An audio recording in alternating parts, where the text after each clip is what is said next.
Hello everyone, welcome back to Pens and Poison, and today we will be talking about T.S. Eliot's The Wasteland. For those of you who are new here, welcome. My name is Liza. I'm your host on Pens and Poison, where we talk about all things poetry. Today on Pens and Poison, we will be talking about T.S. Eliot's The Wasteland.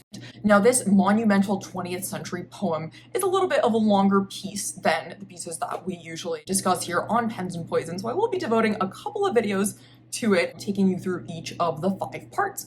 Today, we'll be talking about the poem in general, some of the backstory and backdrop that will really help you understand the poem as a whole. Let's talk first a little bit about my own experience with the poem and how I came to this poem. It is one of the 20th century's most masterful poems and happens to be one of my favorites, if not favorite poem of all time. I first read it when I was about 12 years old. I was taking a 7th grade English class and my teacher had us read Wallace Stevens' The Snowman. This is a story that I like to tell a lot because it's probably my first real exposure to poetry. My teacher had a very literal interpretation of the poem. He took us out.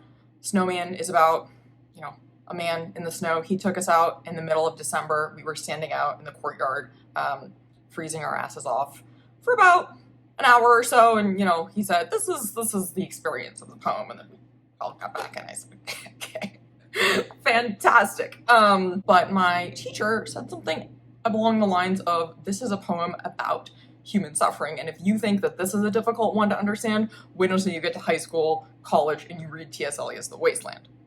And I said, all right, I'm reading The Wasteland, and so I did, and came to class the next week, telling my teacher that I read this whole thing and of course didn't understand probably any of it, and he looked at me and said, alrighty. Later on, revisited the poem in high school, and by the time I got to college was just absolutely hooked. I took a couple classes on it, had some good professors, had some not great professors who understood the poem, professors who didn't really understand the poem, but I wanted to understand it and I wanted to really know what this poem was all about. I chose this poem as the subject of my master's thesis when I was doing my graduate studies at Columbia in English literature. Wrote about the Wagnerian influence of Eliot. I really want to talk a little bit about that today and how I got to that topic and why it is so crucial to understanding what The Wasteland is all about. Now, The Wasteland was published in 1922. It was famously edited by the poet Ezra Pound, who cut it down from 19 pages to create the form that we know it in today.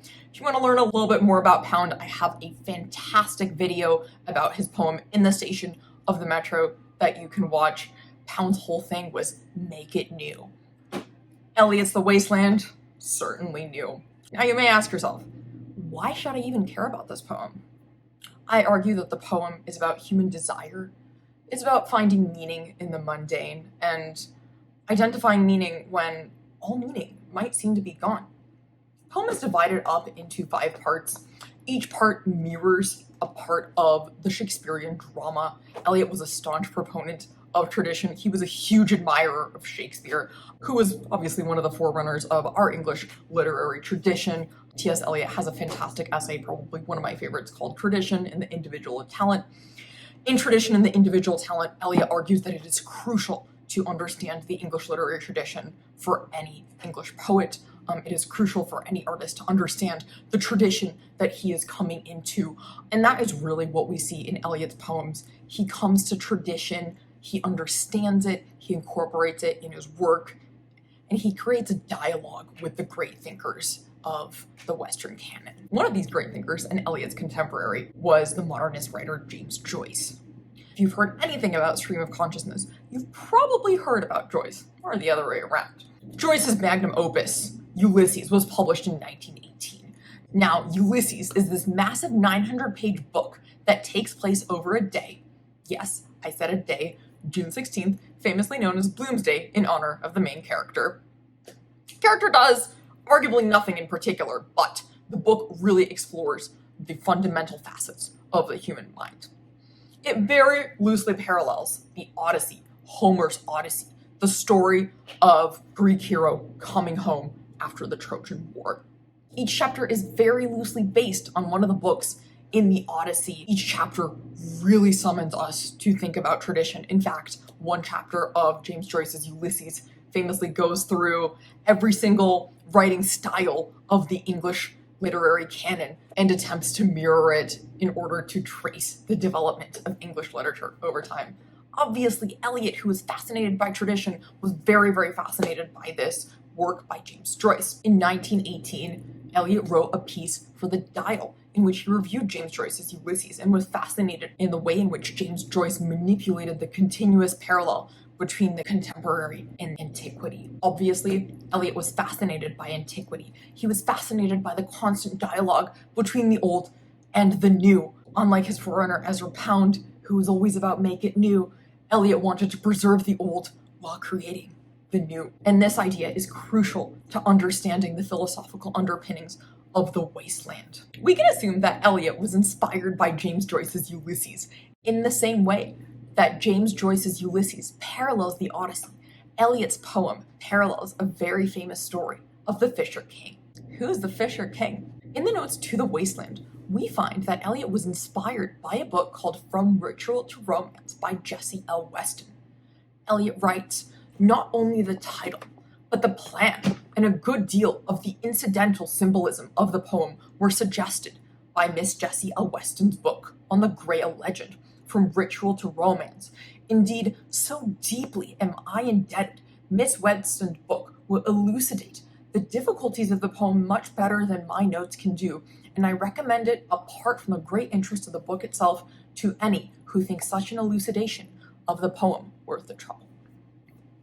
From Ritual to Romance, a book about Arthurian legend. In Eliot's case, the particular legend that the Wasteland is indebted to is the Fisher King myth. That brings us back to our question, who is the Fisher King? The Fisher King is a figure who appears in Arthurian legend.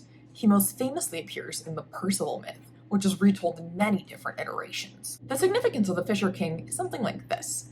He has a wound on his leg. His kingdom was once thriving, but ever since he received the wound, his kingdom has been barren.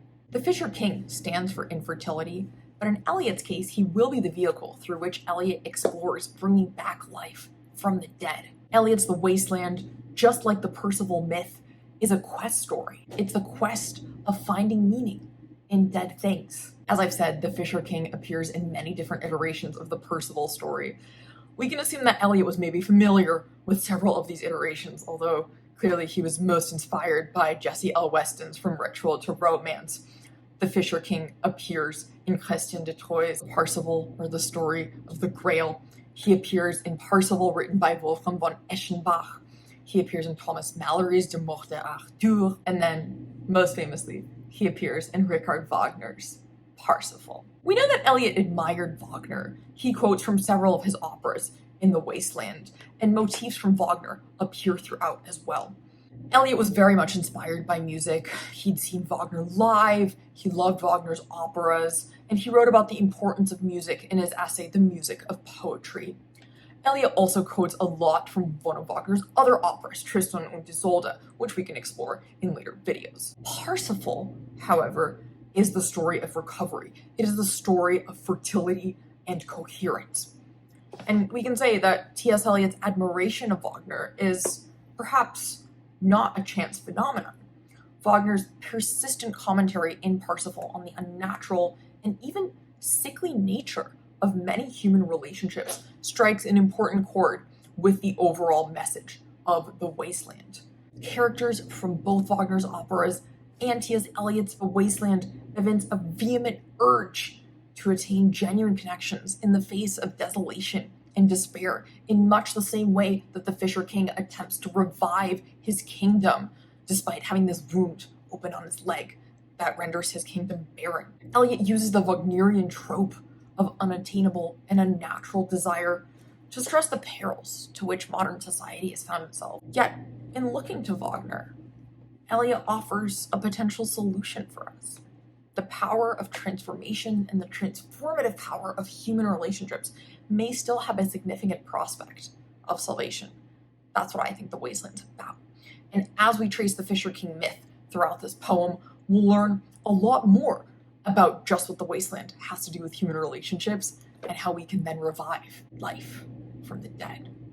Thank you so much, guys, for listening. If you've enjoyed this analysis of the backdrop of T.S. Eliot's The Wasteland, please subscribe to my channel. I really, really appreciate it. So thank you so much to all of you guys for the support. You can also find me on Facebook and Twitter, which I will link below. I am also a poet myself, in addition to really admiring the poetic tradition, and really, really appreciate all of your guys' support. Thank you so much, and we'll be back next week with part 1 of The Wasteland.